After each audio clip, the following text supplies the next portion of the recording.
Now, did you go through any childhood trauma or anything to have addiction in the first place? What made you have alcoholism in the first place? Oh my gosh, well, I kind of skipped that section when you said childhood. Right, I know this. I got you. I had a know. lot of childhood trauma. I was molested by like 3 of my brothers. Hold on. You were molested by your actual full brothers? How old were you? Not full. We didn't have the same body.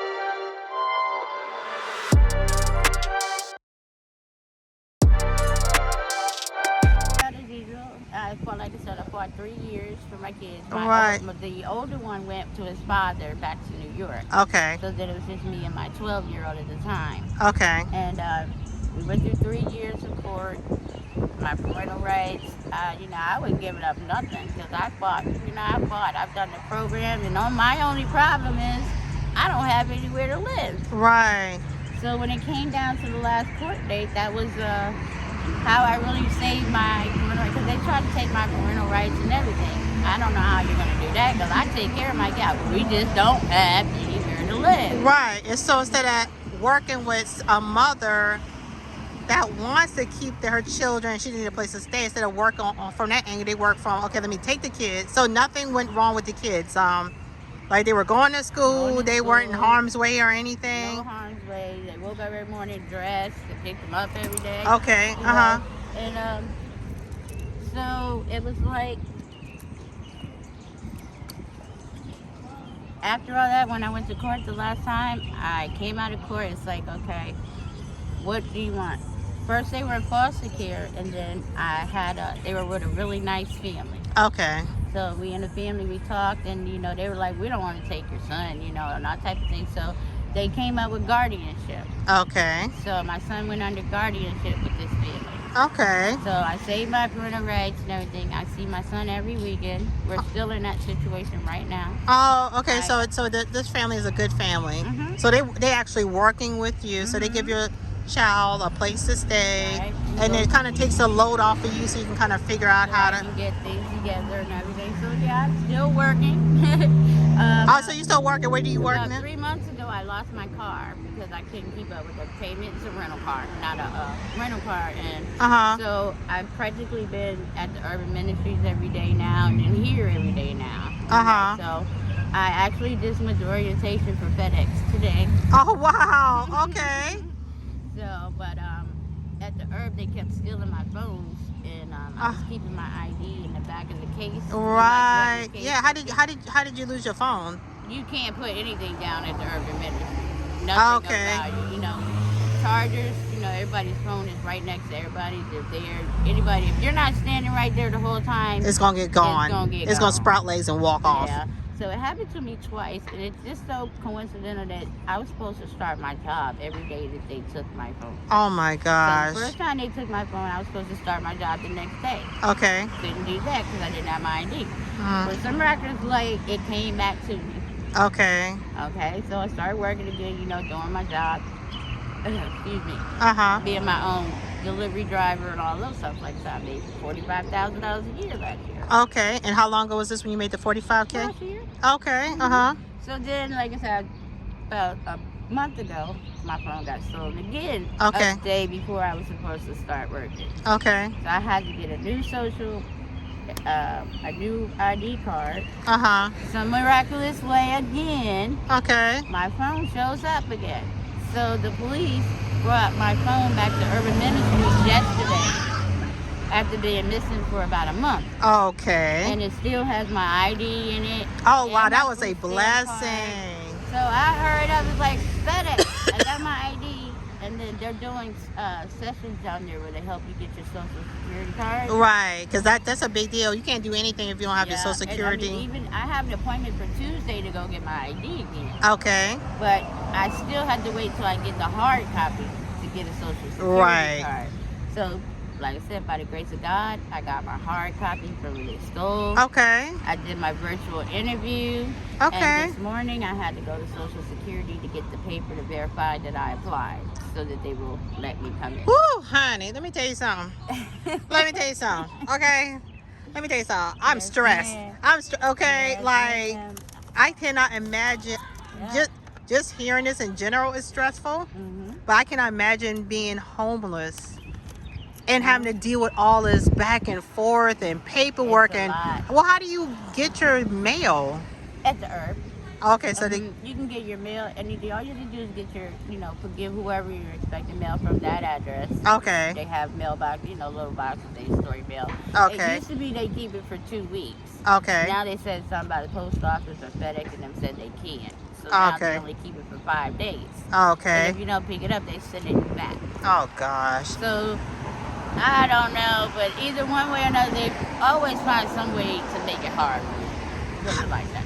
Okay, so let me ask you this. So what's your game? I mean, because you're working, you're not the typical, Right. It's not like you're very measured, you're very smart. Like I said, I was wanting to talk to you for a while, but you just like, you gave me the you know what I'm saying? I've heard some, right. We can do this and we can do that, and then at the end, nothing ever happened. Right. Like when I used to be in Tent City. Okay, Tent City. Yeah.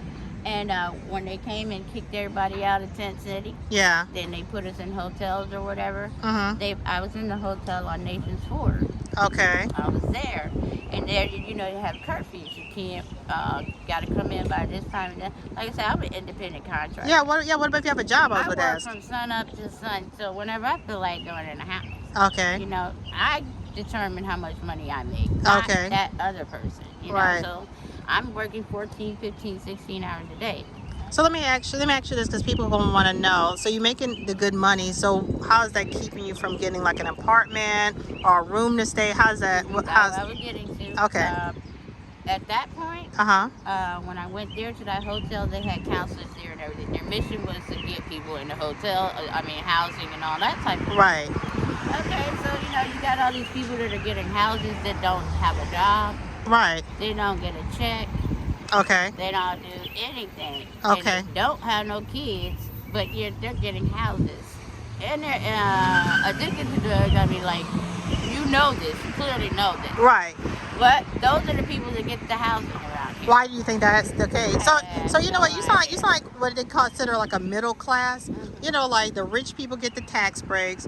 The poor people have, they get the benefits, and then the middle class is the one that's kind of buffering in between the two. So it sounds like you in a rock and a hard place where you're functional and you have the job, but you're doing a little bit too much. They want you to absolutely do nothing to get the benefits. Yeah, exactly. But when you do something, but then you end up on drugs. Work the other way around, right? But it doesn't work like that. So, me and my boyfriend at the time did have an apartment over off of Tyvola for like 3 months. Okay. And we got evicted. Why? Didn't pay rent. That was before I started doing my independent stuff. We were working at People Ready, the staffing place. Right. So you went out whenever they had work. If they didn't have work, then you didn't get paid. So, right. That was the thing that was hindering me from getting my own place at that time. So while I was at Nations Ford, we did see the counselors, and because both the apartment was in both of our names, we did whatever was necessary. And I can say that the only good thing that I can say the urban ministry had ever done for me was pay off my eviction. Oh, okay. So they did pay off your eviction. They paid off my eviction, which left me free to go get my own place. Like I said, my son is safe.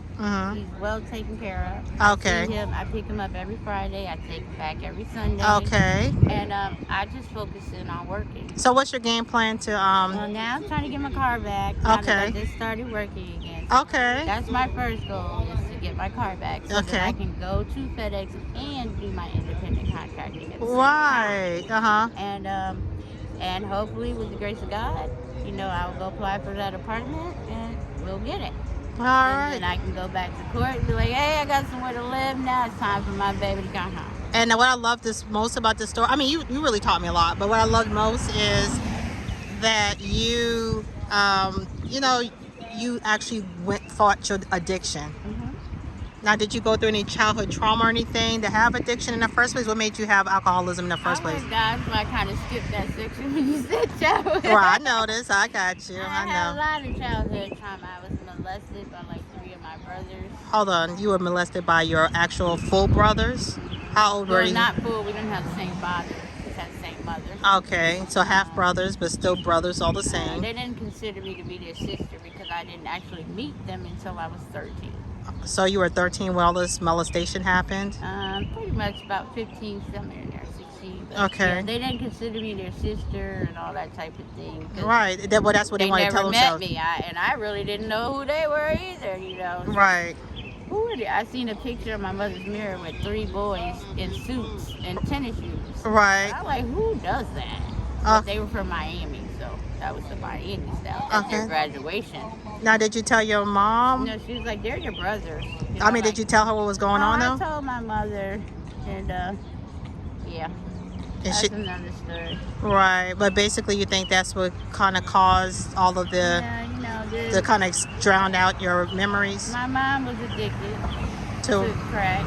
And like my mom used to work for Metro, you know, that's the train system in the Metro, okay, the train system. Okay, so your mom had a good job. Mechanic. She fixed trains. Oh, okay, your mom was a mechanic, okay.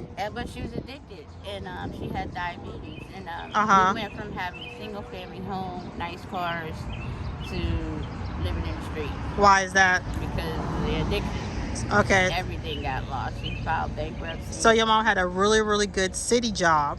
Basically, it was a city job, right? Yeah, but she didn't lose it. She ended up sticking to it. And like I said, she had diabetes, so she had neuropathy. Yeah, neuropathy, Yeah, so she had to retire. Okay, so, and how's your mom doing now? My mom is 70-something years old, and she's in Wisconsin. And, well, she was in assisted living. I think my brother took her back in. Okay. She had 2 strokes, so she had to get help. And they were too busy to help her. You know, they have kids and they have to go to work, and she needed constant care. Right, got you. So she's back at home now. I talked to her on the GrandPad app. Okay. And so you basically went through a lot, you know, and that just kind of caused. Have you ever had any other addictions or anything, or just the alcoholism? Yeah, alcohol. That was my thing. That got me through everything. You right. Know, somebody would, oh, let me go get a drink. Right. Somebody pissed me off. Oh, I need a drink. Right. Things don't go right. Oh, I need a drink. Right. Get that sip, and it's like, okay. So you did it to what? Just to take escape everything away. Go to another state of mind. I mean, the problems didn't go away, of course. Right. Because as soon as the alcohol wear off, they're still there again. So what do? You gotta go get some more alcohol and then prep. Right. So what do you want to tell people that feel like homeless people are just addicts and y'all don't want to work? What do you have to say to that? Well, After all, that is not true. Yeah. You know, we have a lot of people that come out here. They shift their nose up or take their nose down at us and look at us like, oh my God, look at those people sitting on the wall. Yeah. You know, and like, oh, look at them. Not everybody can be classified as the same. Right. They all should be individualized and taken as case by case. Right. There are different people, there's different situations, and you don't know. All you're doing is looking at the outside and what you see on the outside. Right. You know, maybe when y'all take the time and, you know, really care, instead of, like they changed the street name to Montfort Point. What was the point of that? What was the name of it? Pfeiffer. Okay. Yeah, what was the point of that? As you can see, look at the high-rise buildings. Yeah. Look at, you know, everything that's here now. Yeah. You see this parking lot right here? Yeah. If we walk through this parking lot, the police will pull up on us. Yes, they will, honey. Get out the parking lot. They will. They really will. But before this thing turned into whatever it turned into, you freely got to walk across that parking lot. Right. Now you can't walk across the parking lot or you might get arrested. Right, yeah. Over here, we used to have porta potties. Right. I know. I noticed that. What? Hold up. Where are? Yes, they had a lot of porta potties. Are gone. So what the heck are you supposed to do? So that's what I said. I wanted to address something. Yes, please do. I wanted to address that part. Yes. Okay. So hold up. So before you go. Treat us inhuman. But okay. But this is a very sticking point because y'all haven't had a porta potty like in 2 or 3 weeks now. So why is that? Tell me about that, because I think that is very inhumane. Well, I mean, they know you here on the wall. They know that's where a lot of the homeless people are. You still have to use the bathroom.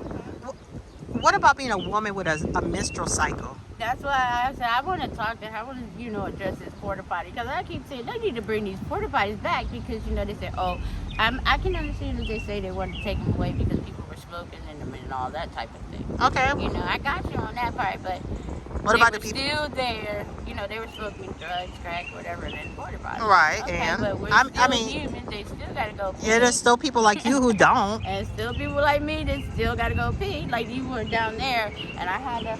This is the pee hole right here. Yeah, I know. Yeah, that is. I've seen people over there peeing on it. Yeah. Well, where else are we supposed to go? And so, as a woman, how do you handle your menstrual cycle? I mean, I don't mean.